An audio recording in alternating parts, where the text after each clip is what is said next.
प्यारे बच्चों, अस्सलाम वालेकुम।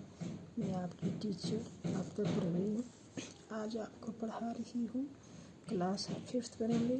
सब्जेक्ट है उर्दू और टॉपिक है इसमें मार्फा की किस्में।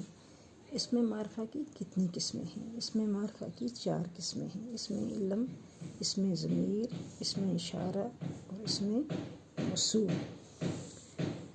इसमें इल्म वो इसम है जो किसी ख़ास जगह और ख़ास चीज़ के लिए बोला जाए, जैसे अल्लामा इकबाल, श्रीनगर को हिमालय वग़ैरह। इसमें ज़मीर वो इसम है जो इसम की जगह इस्तेमाल हो, जैसे मैं, तू, हम वग़ैरह। इसमें इशारा वो इसम है जिसे किसी चीज़ की तरफ इशारा किया जाए, जैसे ये किताब, वो गाय, उसका मकान। इसमें मौसूल वो इसम है जब तक इसके साथ एक और जुमला न लग जाए पूरे माने नहीं देगा, जैसे यूं ही, जैसा, वैसा, जिसका वग़ैरह। तो बच्चों, आज हमने क्या पढ़ा? इसमें मार्फा की किस्में। पिछले सबक में हमने पढ़ा था माने के लिहाज से इसम की किस्में, वो थी इसमें मार्फा और इसमें नकरा।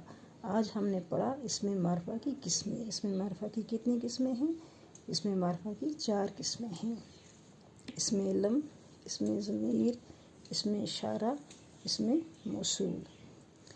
इसमें इल्म वो इसम है जो किसी ख़ास चीज़, ख़ास जगह और ख़ास शख़्स के लिए बोला जाए, और जो लोग वो नाम जो लोगों में मशहूर हो, जैसे अल्लामा इकबाल, श्रीनगर, कश्मीर को हिमालय वग़ैरह।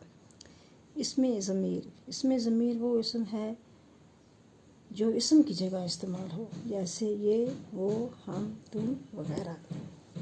इसमें इशारा वो इसम है जो जिससे किसी चीज़ की तरफ इशारा किया जाए, जैसे ये किताब, वो गाय, उसका मकान।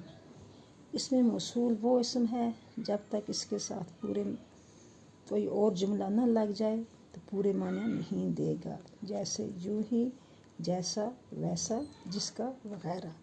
तो आज का सबक इतना ही है। कल इंशाअल्लाह हम आपको इसके बारे में बताएंगे।